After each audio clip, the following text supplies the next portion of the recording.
গভীর জঙ্গলে এক সবুজ কোণে বাস করত টুম্পা নামের খরগোশ আর ঝুম্পা নামের কাঠবিড়ালি।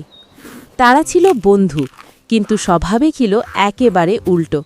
টুম্পা ছিল ধীর স্থির, ঠান্ডা মেজাজের, আর ঝুম্পা ছিল অস্থির, চঞ্চল আর সবসময় ছুটোছুটি করতে ভালোবাসত। তাদের বন্ধুত্ব দেখে বনের অন্য প্রাণীরা হাসাহাসি করত। এক দুপুরে বনের ভেতর দিয়ে যখন টিয়ার ঝাঁক উড়ে যাচ্ছিল, হঠাৎ ঝুম্পা বলতে লাগলো যে সে তার শীতকালের জন্য জমানো সবচেয়ে প্রিয় আখরোটটি হারিয়ে ফেলেছে। আর তখন ঝুম্পা কাঁদতে কাঁদতে বলতে লাগলো, আমার সবচেয়ে বড় আর সুন্দর আখরোটটা, এটা না থাকলে শীতকালে আমার কি হবে? টুম্পা ঝুম্পার কাছে এলো, শান্ত স্বরে বলল, কিন্তু না ঝুম্পা, চিন্তা করো না, আমরা দুজনে মিলে খুঁজলে নিশ্চয়ই পেয়ে যাব। কিন্তু ঝুম্পা তো স্থির থাকতে পারে না।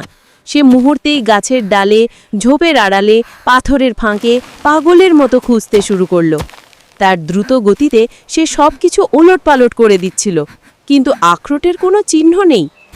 অন্যদিকে টুম্পা ধীরে সুস্থে ঘাসের মধ্যে বড় পাতার নিচে মনোযোগ দিয়ে খুঁজল। সে জানত যে তাড়াহুড়ো করলে জিনিস খুঁজে পাওয়া কঠিন হয়ে যায়। একসময় টুম্পা দেখতে পেল একটি বড় ফার্ন গাছের গোড়ায় নরম মাটির ওপর একটি ছোট্ট বাদামি রঙের কিছু চকচক করছে। সে আস্তে করে মাটি সরিয়ে দেখল ওটা আর কিছু নয়, ঝুম্পার হারানো আখরোট। টুম্পা আনন্দে ডেকে উঠল, ঝুম্পা, এদিকে এসো, তোমার আখরোট পেয়ে গেছি। ঝুম্পা তার অস্থিরতা থামিয়ে টুম্পার দিকে ছুটে এলো। আখরোটটি দেখে সে লাফিয়ে উঠল আর বলল, টুম্পা, তুমি কি দারুণ! আমি এত জোরে খুঁজেও পেলাম না, আর তুমি? টুম্পা মৃদু হেসে বলল, সব কাজই সাবধানে আর মনোযোগ দিয়ে করা উচিত বন্ধু।